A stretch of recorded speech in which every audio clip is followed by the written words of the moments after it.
Las guerras de la paz. Un país de una belleza natural excesiva, una historia social compleja, marcada por la violencia. Para entender nuestro presente, debemos viajar al pasado, en esos momentos cruciales donde las ideas y formas tomaron fuerza y dieron origen a movimientos que moldearon nuestra nación. Hoy vamos a desentrañar el origen de algunas de las guerrillas más importantes de nuestra historia, basados en los relatos de la historiadora, escritora y periodista colombiana Olga Béjar. ¿Qué diferencias ideológicas se pueden identificar entre los grupos EPL, ELN y FARC durante sus periodos de fundación? Cuando hablamos de EPL o Ejército Popular de Liberación, debemos entender la fuerza de una idea global, el maoísmo, del gran padre del comunismo chino. Un proceso donde el campesinado tomó las armas para transformar radicalmente la sociedad. El EPL se inspiró en esa visión, creyendo que la clave para cambiar Colombia estaba en una guerra popular prolongada. Una lucha que comenzaría en el campo y se extendería en las ciudades con la unión de obreros, campesinos, como su motor principal. Su ideología era un marxismo muy específico, con la mirada puesta en el modelo chino. Luego nos encontramos al ELN, el Ejército de Liberación Nacional. Aquí la influencia es distinta, más cercana a la teología de la liberación. Piensen en una iglesia católica comprometida con los feligreses, con los pobres, que veían en el Evangelio un llamado a la justicia social y a la transformación de las estructuras opresivas. La Revolución Cubana, por ejemplo, ese grito de independencia en América Latina, también fue una fuente de inspiración. La figura de Camilo Torres, un sacerdote que se unió incluso a las guerrillas, es fundamental para entender esta mezcla de fe y revolución. Elementos del pensamiento marxista, siempre con el foco en la defensa de los marginados. Y finalmente, pues, la FARC, las Fuerzas Armadas Revolucionarias de Colombia. Su origen está más ligado a una reacción. Es más como la autodefensa de un pueblo, del campesinado. Imagínense comunidades rurales sintiéndose desprotegidas, sin acceso a la tierra, incluso a veces a sus propias tierras, y sufriendo la violencia de terratenientes y en ocasiones del propio Estado. Su ideología inicial se basó en el marxismo, pero con una prioridad clara: la reforma agraria, la lucha por la propiedad de la tierra como un derecho fundamental. Con el tiempo, esta visión se radicalizaría hacia la búsqueda del poder político por la vía de las armas. Sí, señores, de nuevo el plomo. ¿Qué factores motivaron la aparición del ELN en la región de Santander? Si nos enfocamos en la región de los Santanderes, el nacimiento del ELN tuvo sus raíces específicas en un factor clave. Fue la fuerte presencia de una iglesia católica progresista, con sacerdotes y comunidades sensibles a los problemas sociales. En este contexto, la figura de Camilo Torres y su llamado a la acción encontraron un terreno fértil, un eco en personas que ya estaban cuestionando la desigualdad. Además, las condiciones socioeconómicas de la región, marcadas por la pobreza, la falta de oportunidades en ciertas áreas, hicieron que el ejemplo de la Revolución Cubana, como una posible vía de cambio, resonara con fuerza entre estudiantes y sectores populares, más que todo. ¿Cuál fue el contexto sociopolítico que marcó la fundación del EPL? Para entender la fundación del EPL, debemos mirar el panorama político y social de la época, el Frente Nacional. Un acuerdo entre los partidos tradicionales que buscó la pacificación superficial, pero dejó por fuera muchas voces, especialmente las de izquierda. Existía una sensación de cierre de espacios, la imposibilidad de participar políticamente por la vía convencional. En este clima de frustración, la ideología de maoísta, con su énfasis en la revolución desde las bases y la lucha armada como herramienta, ofreció un camino para aquellos que buscaban un cambio radical. ¿Qué transformaciones experimentó el ELN desde la muerte de Camilo Torres hasta el gobierno de Belisario Betancur?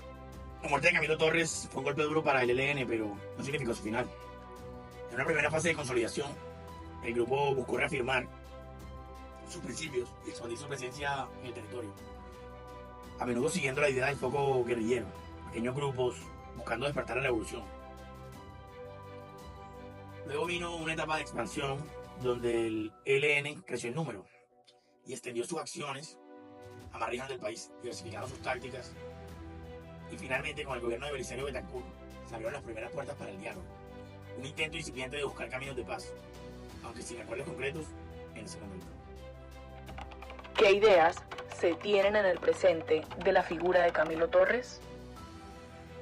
Hoy cuando recordamos a Torres, su figura me confunde un poco, porque fue un hombre que renunció a una vida de privilegios para unirse a una lucha con los más oprimidos. Su decisión fue tomar las armas. Sigue siendo un tema de debate incluso profundo. Representa esa tensión entre la fe y la acción revolucionaria, entre la paciencia y la urgencia de justicia. Su legado invita a reflexionar sobre el papel del compromiso ético y la búsqueda de la igualdad en una sociedad marcada por la desigualdad. ¿Qué factores consideras importantes para el surgimiento y fortalecimiento de las FARC? Para entender por qué surgió y se fortaleció este grupo denominado las FARC, debemos considerar varios factores. Primero, la cuestión agraria. Falta una reforma que realmente distribuyera la tierra de una manera equitativa. Siempre generó un profundo resentimiento en el campesinado.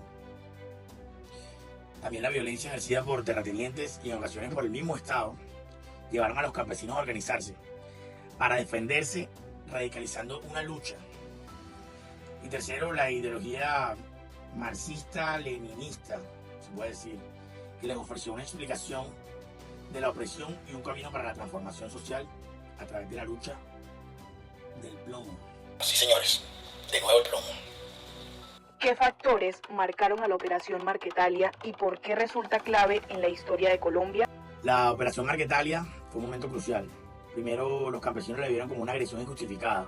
Incluso la tildaron de traición a los acuerdos previos que había pactado. Incluso eso reforzó su desconfianza en el Estado. Segundo, a pesar de la ofensiva militar, un grupo de campesinos liderados por Manuel Marulanda, tiro fijo, logró resistir y reagruparse, sentando las bases de lo que serían las FARC. Este evento marcó la traición de una autodefensa campesina a una guerrilla con un proyecto político nacional.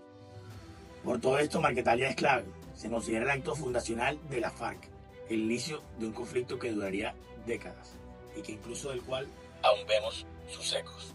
¿Qué motiva la aparición del grupo guerrillero M-19? el M-19 es distinto, porque surge en un contexto diferente. La motivación central fue un supuesto fraude electoral que en 1970 generó una profunda crisis de legitimidad del sistema político. Incluso la sensación de que la participación democrática no era real. También hubo un desencanto con la izquierda tradicional, porque era percibida como ineficaz. Sí, ineficaz para lograr cambios. Y finalmente la influencia de movimientos guerrilleros urbanos y muestras de otros países incluso. Un fuerte sentimiento nacionalista y bolivariano buscaba una revolución que reivindicara la identidad colombiana. En materia ideológica, ¿qué diferencia al M-19 de las otras guerrillas colombianas? En cuanto a su ideología, el M-19 se distinguió por un nacionalismo revolucionario, rescatando la figura del libertador, Simón Bolívar, y su proyecto de la unidad latinoamericana. Si bien compartía críticas al sistema, su énfasis no estaba tanto en la lucha de las clases, sino en la soberanía nacional, la identidad colombiana, más que todo. Además, se caracterizaron por ser una guerrilla urbana. Entraban en la ciudad, en los pueblos, buscando un impacto mediático a través de acciones en las cuales a veces eran hasta espectaculares, las cuales mostraron una mayor apertura a la negociación en comparación con otras guerrillas. Podemos recordar también que esta guerrilla se tomó el Palacio de Justicia, plena capital, plena luz del día, un hecho que al final fue bastante relevante e incluso entró histórico para la historia del país, valga la redundancia. ¿Cuáles y cómo fueron las primeras acciones del M-19? Las primeras acciones del M-19 buscaron generaron un gran impacto mediático.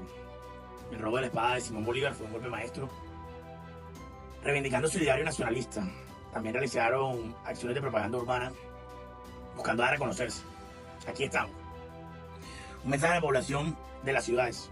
Estas acciones marcaron su estilo audaz y de búsqueda de siempre estar sonando, siempre que estén hablando de ellos, podemos reconocerlos. Entonces dieron un golpe a la opinión pública y a su estilo tuvieron buena propaganda. Así, con diferentes ideas, motivaciones y contexto, surgieron estos grupos que marcaron la historia de Colombia. Entender sus orígenes no es justificar la violencia, sino comprender la complejidad de nuestro pasado para construir un presente y un futuro donde el diálogo y la justicia sean los caminos hacia una paz duradera.